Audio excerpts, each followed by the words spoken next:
I think society also dictates the parameters of what we think is achievable. And like, how many times do you hear this line? You know, stick to your lane, know your place, grow up, all of these like parameters.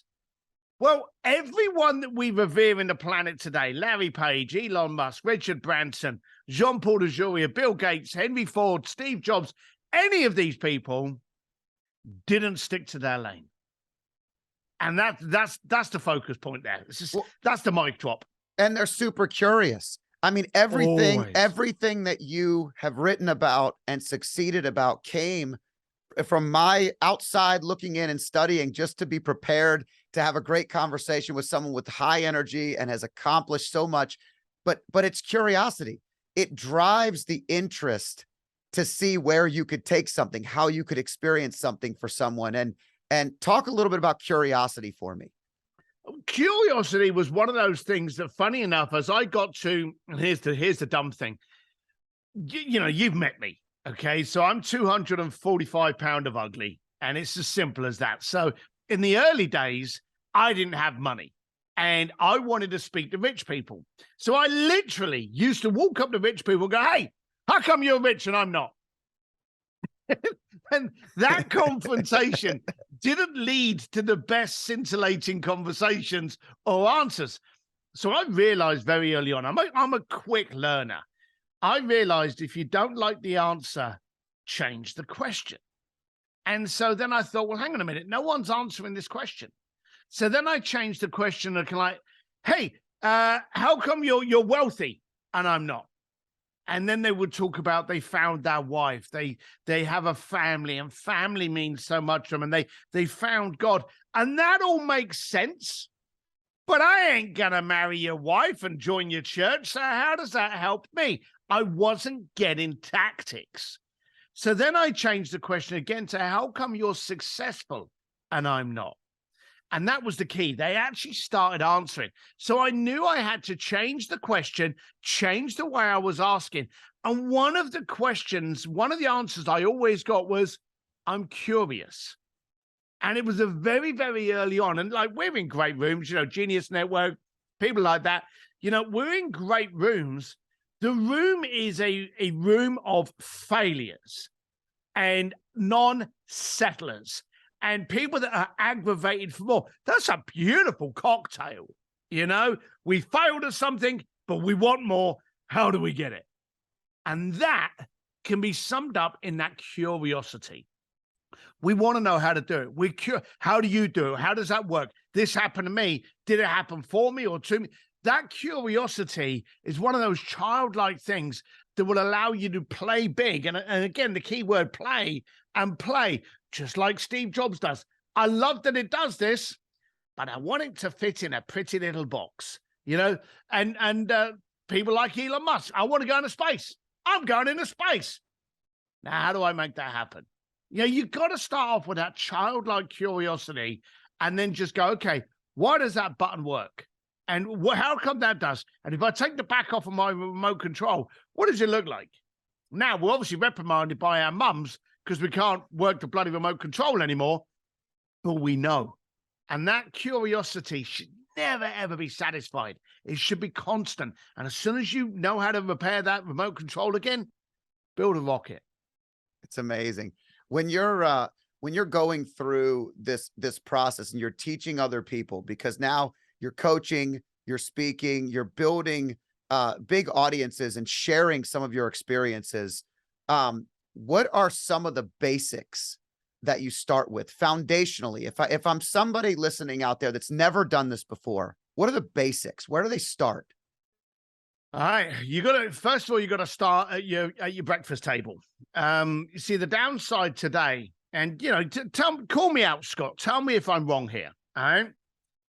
Have you ever in your life, not in an entrepreneur environment, but in the pub, in the bar, in a coffee table, at a breakfast table with your family on Thanksgiving, started to talk about your goals and aspirations, started to talk about your business ideas and how you're going to scale this and probably sell that off. And then this piece will go on to be a $20 million. And you've started to talk about it. And then you've looked around at the room and they've glazed over like you've gone mad. And then you have to turn around and go, please excuse me, someone must have spiked my coffee. And we dull down our dreams and aspirations. Does that ever happen to you? It happens all the time. All the time. You are speaking to the audience that's giving you an amen and a hell yeah at the same time. Yes, 100%. Exactly. So we've all sat in rooms where normal folk diss our dreams, and we're faced with two opportunities. One, leave that table and find a new table. Or two, dull down your dreams and hide your visions. Now, sadly, we've known these people. They're members of our family. We grew up with them. They work with me. You know, just because they're in your world and sucking the same air doesn't mean they share the same vision as you, the same culture, the same drive, the same curiosity.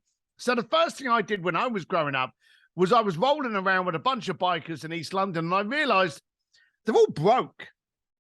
And therefore, I am a cog of this wheel. We're all broke bikers. I need to change the room I'm in. And do you know the funny thing is, probably about 30 strong of us in that bar. One of those guys I still keep in contact with. Just one. It's a very, very tough thing, but you've got to change the room you're in. If it's your family, hey, understand they don't share the same vision as me. I'm not going to share it. I'm not going to show up as that. Hey, I'll show up as Scott. Hey, you know, happy Thanksgiving, pat on the back. Good. Right. See you next year. That's fine. But when you're in day-to-day life, you've got to change the room. I'll tell you a true story. You know Jay Abraham, don't you? Yes. Right. So Jay's my boy. He's just down the road from me here. So he's a neighbor. Very fortunate for that. I had this brilliant idea of a business. It was amazing. First time in my life, I did a PowerPoint presentation. I had slides, graphs. It was attractive. And I phoned up Jay and I'm like, Jay, I got to come down. You're going to love this deal. It's going to make us a few million within like a month, 2 months. It's solid gold. And he went, come down. So I came down there. We cracked open some whiskey and I went through this presentation with Jay on this amazing concept of my business. And at the end of it, I looked at Jay and I went, well, what do you think? And he looked at me and he scratched his beard and he went, do you know, I was expecting more. And I'm like, shit, what do you mean? He's like, well, you know, with your credibility, your enthusiasm, your connections, your drive. Is that it? And I thought, shit, I've gone too low. And that's the kind of room you need. Yep. You need to be in a room where you say to people, hey, I'm going to do this. And someone says, great. Have you thought about that? I had not. Thank you. Challenges are not negative. Challenges get you refined. They sharpen up the blade before you get in the bar fight. You need to make sure you surround yourself with challenges and people that support your goals and ambitions. And so quite simply, the first thing you got to ask yourself is, does your circle challenge and support at the same time? Or do they jeer and diss and laugh? Now, most people laugh because bearing in mind, 85% of the planet work for the 15%. Right. Okay. So the masses are out there to get a paycheck and laugh at your goals and aspirations. Are the people in your room supporting or jeering? So the first thing you got to do is change the room you're in. Yeah, that's huge. It's funny how people also, when you go learn to swim, you could swim in a pool. Most children learn to swim in a pool. And that same pool aspect can be applied if they go into a pond or a lake, or better yet, the biggest body of water, the ocean.